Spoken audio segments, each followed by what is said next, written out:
Una stupidaggine, ben che vada una battuta, la definizione data ieri ai nostri microfoni dall'industriale Luciano Benetton della voglia di autonomia del Veneto non va giù al Carroccio e ai tanti sostenitori del referendum del 22 ottobre. Istanze senza senso, ha aggiunto l'imprenditore di Ponzano, riferendosi sia all'autonomia del Veneto che all'indipendenza della Catalogna.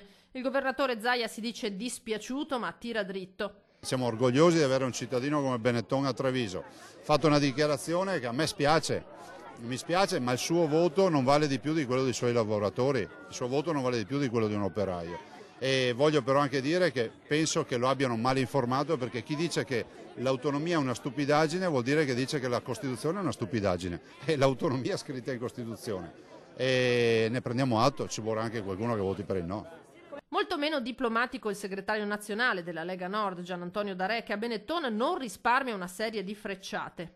Benetton ha portato a casa naturalmente con un accordo pubblico-privato tutte le autostrade e quelle che erano le nostre grandi risorse sul territorio per dell'artigianato per quanto riguarda la maglieria sono state tutte delocalizzate e lo ringraziamo perché questa non è solo la colpa sua. Quindi di quello che se Benetton sta a casa ci fa un piacere.